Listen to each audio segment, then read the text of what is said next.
Salut à tous et à toutes, ici le King qui te parle et aujourd'hui on se retrouve pour la review du deuxième et du troisième épisode de la saison 8 de Game of Thrones.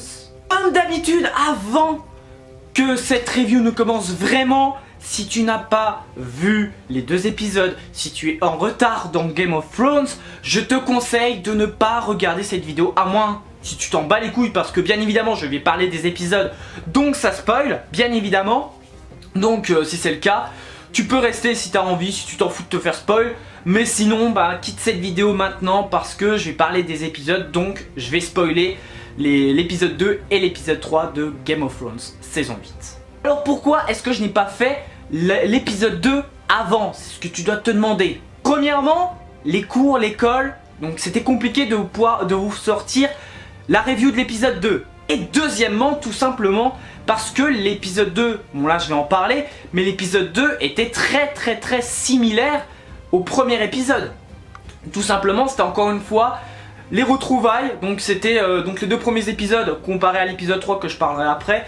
C'était les deux épisodes les plus courts, donc 45-50 minutes environ les deux épisodes. Enfin, pas pour les deux épisodes, mais chaque épisode entre l'épisode 1 et l'épisode 2 ont duré 45-50 minutes. Mais voilà, donc dans cet épisode 2, bon, je vais être assez rapide par rapport à l'épisode 2. C'était encore une fois des retrouvailles. Jaime Lannister, qui était arrivé à la fin du premier épisode, se retrouve à Winterfell et se fait juger par la fille Mormon, par Sansa, Daenerys, non, Jon n'était pas là, etc. Par tout le monde. Et par conséquent, il était un peu, voilà, parce que personne ne le voulait vraiment de lui, même si c'est un renfort de poids quand même. Et heureusement, il a reçu l'aide de Brienne de Tarse, dont elle a la confiance absolue de Sansa. Sansa qui a dit, vu que je te fais confiance Brienne, et pourquoi pas, est-ce qu'on accepte, pourquoi pas on intègre Jaime Lannister avec nous. Donc pour une fois, alors que Sansa c'est un personnage que je n'aime vraiment pas, je n'aime pas ce personnage. Mais sur ce coup là, encore une fois, voilà, c'était bien qu'elle accepte et elle a fait preuve d'intelligence sur ce coup là, je dois avouer. Donc Jaime, voilà, il se retrouve à Winterfell, il retrouve son frangin et moi je pensais, c'est pas un point décevant mais je pensais qu'ils allaient parler, enfin ils se sont réconciliés un peu rapidement je trouve, parce qu'ils se sont mis dans, vous savez, ils sont rapprochés comme s'ils étaient aussi proches qu'avant la mort de leur père. Et rappelez-vous, saison 5-6 environ, il y a eu des tensions entre eux, notamment les premières retrouvailles. Donc c'est passé un peu rapidement, même si pour affronter l'armée des morts, être tendu, voilà, il faut savoir mettre leur colère de côté, donc ils doivent mettre vraiment, voilà. Mais n'empêche, ils se sont réconciliés. Donc ils sont passés un petit temps ensemble et tout. On a également pu revoir Jon et Samuel qui retrouvent et Ed aussi qui retrouve Tormund, donc Tormund qui est le chef des sauvageons maintenant, avec son armée de sauvageons qui arrive. Il y a aussi le gars de la lumière qui arrive. Et puis voilà, et puis globalement le reste de l'épisode, donc là c'était vraiment dans la première partie de l'épisode où globalement sont les retrouvailles. On a le passage où il fait nuit et où tout le monde se prépare, donc Arya qui passe un petit moment avec Clegane quand même. C'était assez marrant parce que voilà, il y a des petits clashs et tout, donc c'était assez drôle. Et Arya, j'étais surpris, mais elle a fait l'amour avec Gendry, voilà, au KLM, elle a fait l'amour avec Gendry. Donc c'était la première fois, voilà, donc il y a eu un petit rapprochement. Bon, Brienne de Tarse, pour X raisons, je ne sais plus du moins, elle en veut pas à Jon. Pourquoi je dis Jon? À Jaime pour je ne sais plus quoi. Très certainement par rapport au fait qu'il ait été trop fidèle à Cersei. Bon, Cersei, très vite, on a vraiment un rôle très secondaire pour le moment dans cette saison 8. Donc voilà, tout ça, tout le monde se prépare. Jaime qui d'ailleurs s'est réconcilié aussi par la même occasion avec Brienne de Tarse.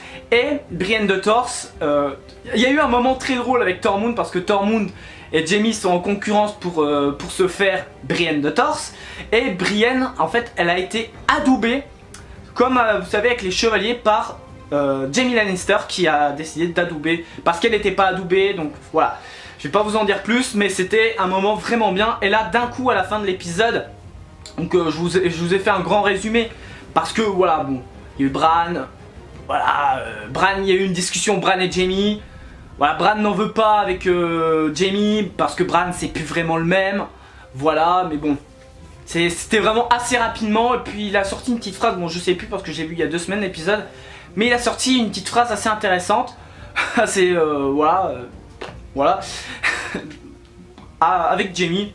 Et puis voilà, pendant le moment où globalement les personnages se retrouvent entre eux pour passer leurs derniers petits moments, Vergris qui se retrouve avec Miss Anway, je sais plus comment elle s'appelle, Miss je sais plus quoi, Miss Anway. Voilà, Jon qui du coup choisit le meilleur des moments pour dire la vérité à Daenerys sur le fait que ce ne soit que finalement c'est lui le véritable héritier des Targaryens. Daenerys elle l'a pris assez mal. Donc voilà, c'est chiant. Et puis il y a eu une petite confrontation Daenerys et comment elle s'appelle, Daenerys et Sansa, voilà j'ai oublié. Et Sansa, elle s'est pas laissée faire. Clairement les deux se détestent, ça se voit. Daenerys et Sansa se détestent. Sansa elle la sent pas, elle la sent clairement pas. Daenerys elle fait oh, voilà je vais être la reine nanana. Daenerys qui m'énerve vraiment grave depuis au moins la saison 7. Elle m'énerve depuis la saison 7 pour être en toute honnêteté.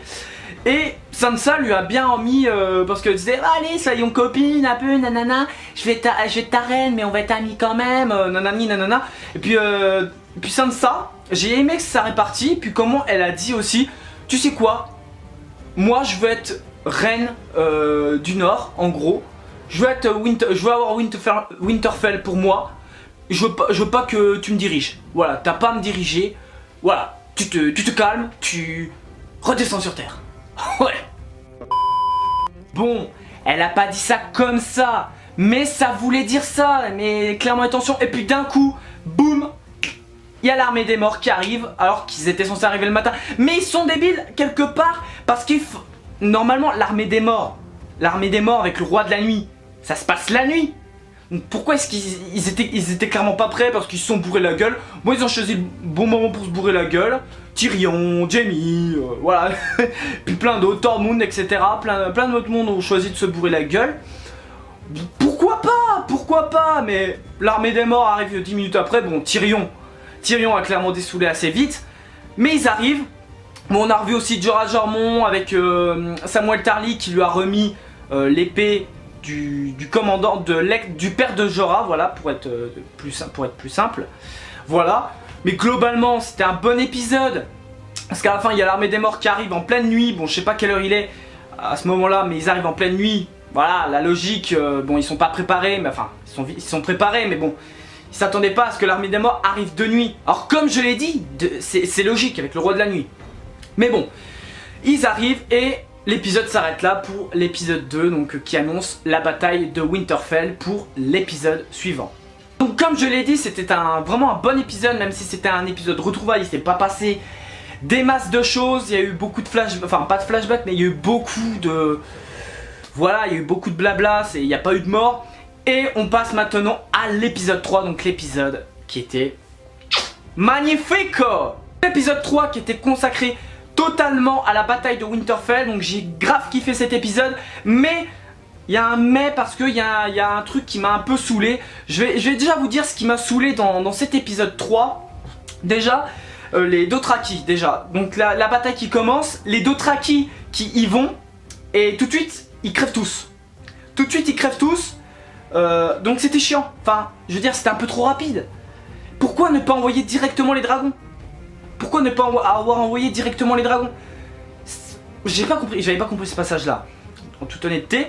Mais globalement c'est pas ça qui m'a vraiment saoulé. Enfin, j'ai trop, enfin pas saoulé, mais ce que j'ai pas trop kiffé. Alors il y en a qui sont pleins le fait que ouais c'était trop sombre. Je comprends tout à fait, mais sauf que c'est même très logique le fait que ce soit sombre parce que ça se passe déjà premièrement la nuit. Deuxièmement, voilà, l'armée des morts, donc c'est forcément la nuit. Donc voilà. Mais c'était globalement un super épisode. Mais voilà, ça allait beaucoup trop vite. Dans les affrontements. Même si l'épisode, j'ai trouvé que c'était passé vite pour un épisode d'1h25.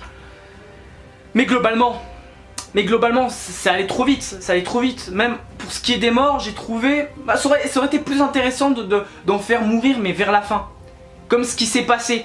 Je veux dire par exemple le commandant de la garde de nuit, donc Ed, qui fait partie des 3 derniers avec Samuel et John, il est mort assez rapidement, il est mort au tout début de l'épisode, donc transpercé par un spectre pour sauver Samuel, mort assez vite je trouve,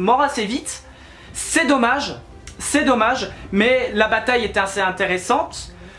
L'armée des morts qui a eu l'avantage durant tout le long de l'affrontement. Alors il y a aussi un autre point que j'ai pas hyper bien kiffé, mais je vous dirai à la fin. Donc ils sont arrivés. Globalement l'armée était en difficulté face à l'armée des morts, c'est même logique. Daenerys avec son dragon, elle aura quasiment servi à rien. Je veux dire, Daenerys, elle aura cramé quelques trucs, elle aura affronté son ancien dragon qu'on a quasiment pas vu, donc ça c'était un peu dommage dans l'épisode. Et puis son dragon qui s'est retrouvé assez vite en difficulté, qui s'est barré au loin, il s'est pris plein de flèches. Donc on s'est demandé mais où est-ce qu'il est parti, est-ce qu'il est mort? On n'a pas vu. Voilà, donc on s'est posé pas mal de questions. Daenerys qui a rejoint Jorah Mormont. Voilà, donc les deux se sont retrouvés à affronter beaucoup de l'armée des morts. On a vu Jaime qui affrontait aussi l'armée des morts, pendant que Tyrion, Sansa, les deux qui sont un petit peu rapprochés dans la crypte, parce qu'ils sont tout de même fait attaquer par des morts vivants qui sont arrivés, donc on se demande comment ils ont fait. Le château qui a été pris par l'armée des morts, et donc c'était vraiment difficile, c'était vraiment tout le long de la tension, et ça j'ai kiffé.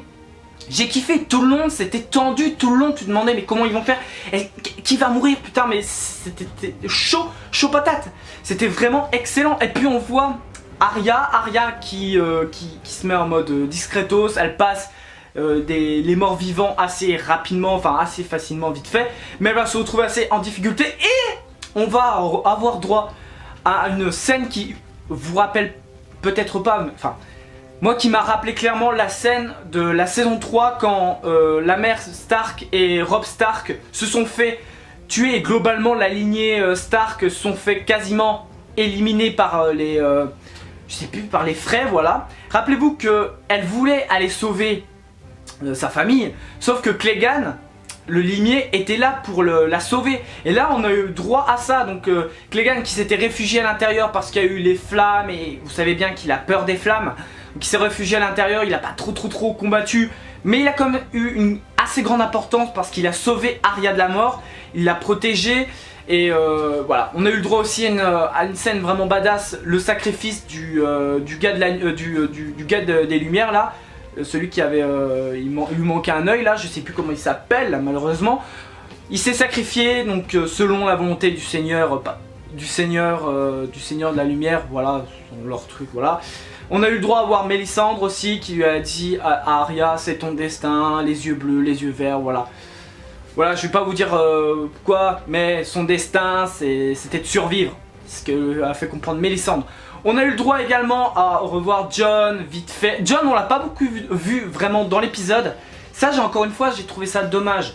On n'a pas eu le droit non plus, Samuel, bon c'est pas trop grave. Il y a eu énormément de morts comme j'ai dit pour ce qui est de la crypte, énormément de femmes qui sont mortes, les enfants globalement, je crois qu'ils sont tous vivants les enfants, qui ont été protégés par quelques personnes qui étaient là, donc Sansa qui a eu un petit moment de gloire avec Tyrion aussi, bon voilà, on les a pas globalement vus. Mais aussi on a eu droit à vite fait Jon, voilà. On a revu Théon Greyjoy, qui protège Bran, donc qui a combattu vaillamment mais vraiment très bien, donc qui s'est racheté aux yeux de la famille Stark, donc qui s'est racheté. Et on a eu le droit à avoir droit à l'armée avec le roi de la nuit qui arrive, et le roi de la nuit qui se fait voilà, qui bolosse Théon. Théon qui a combattu jusqu'au bout, donc il est mort mais il a combattu jusqu'au bout le roi de la nuit. Il s'est sacrifié et Bran lui a fait comprendre, bon voilà, t'as été un gentil. Bran qui aurait été, il s'est mis en mode corbeau, et puis ensuite il a rien vraiment fait pendant la bataille, hein. Enfin bref, bon c'est pas trop grave, mais j'ai hâte qu'on apprenne plus de choses sur Bran et qu'il ait une plus grande importance pour les derniers épisodes qui restent. Et comme après avoir eu droit à un petit discours de la part de Bran en disant ouais t'es un gentil, tu t'es rattrapé, t'es notre frère, t'es sympa, voilà, etc. Bon il va essayer d'éliminer à lui seul parce que c'était le dernier soldat de son groupe à être encore en vie. Il va essayer de se frotter le roi de la nuit mais le roi de la nuit le tue.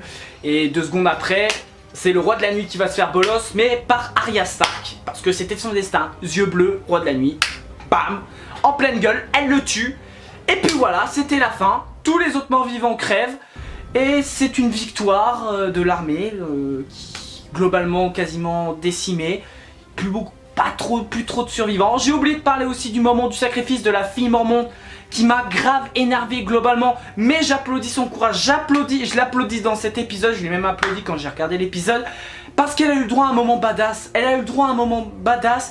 elle s'est sacrifiée, elle a tué un géant, et elle est morte héroïquement, voilà, elle a fait un acte héroïque, et puis on a eu le droit aussi au sacrifice de Jorah Mormont, donc le personnage le plus principal on va dire de toutes ces morts en fait qu'on a eu le droit, parce qu'il était là depuis vraiment le tout premier épisode, ou vraiment les premiers épisodes de Game of Thrones, donc avec la première saison, qui au final n'est plus là, qui s'est sacrifié pour protéger Daenerys très triste, mais qui n'aura globalement servi à rien dans cet épisode, à part peut-être un soutien moral à l'armée, mais vite fait.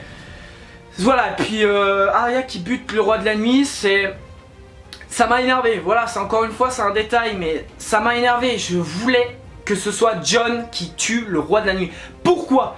Encore le roi de la nuit qui crève dans cet épisode, pourquoi pas en un épisode d'1h30, ok, mais moi j'aurais voulu que ce soit Jon, parce que la dernière saison nous a teasé Jon versus le roi de la nuit, et on l'a pas eu. Alors certes Jon était occupé, mais j'aurais voulu avoir l'affrontement, on l'a pas eu, donc je trouve ça dommage, mais vraiment dommage. Enfin bref, puis l'épisode s'est terminé, voilà. Ils vont très certainement pleurer leur mort, faire leur deuil, puis avant de se mettre en route vers Port-Réal pour affronter Cersei qui elle est restée au KLM dans son château à baiser Euron Greyjoy. Voilà, donc les gens, c'est tout pour cette petite review, enfin cette grosse review encore une fois, mais j'ai parlé des 2 épisodes, parce qu'il y avait certaines choses que j'ai parlé. Mais même si j'ai donné un point assez critique pour l'épisode 3, il était excellent, une des meilleures batailles de tout Game of Thrones, voire peut-être la meilleure bataille jusque là pour moi, à mes yeux, malgré que c'était trop rapide. Les morts, bah j'étais quand même assez surpris, mis à part pour Théon, parce que Théon je me doutais qu'il allait crever dans cet épisode, je m'en doutais. Jorah j'étais assez surpris, la fille Mormont j'étais assez surpris parce que du coup il n'y a plus vraiment de lignée des Mormont, du coup, vu que Jorah et elle bah, sont morts. Et j'étais assez surpris mais vite fait, enfin surpris du fait qu'il soit mort assez rapidement dans l'épisode de Ed, donc le capitaine commandant de la garde de nuit qui est mort, voilà. Mais globalement, puis le gars à l'œil, voilà. Et puis le gars de la lumière, je sais plus son nom. Puis Mélisandre qui s'est suicidé, on va dire en quelque sorte. On a le droit aussi à ça. Mais bon, elle c'est clairement, voilà, c'est rien, on l'a quasiment pas vu. Elle a parlé à Arya, puis ensuite elle s'est butée, voilà, elle s'est tuée.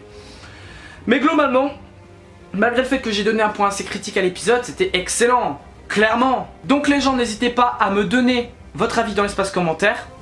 Moi je me casse, et moi je te dis à bientôt pour une prochaine review de Game of Thrones saison 8. Donc on se retrouvera très vite pour la review de l'épisode 4 de Game of Thrones.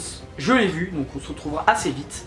Et je vous donnerai mon avis à ce moment-là. Allez, ciao ciao, à la prochaine.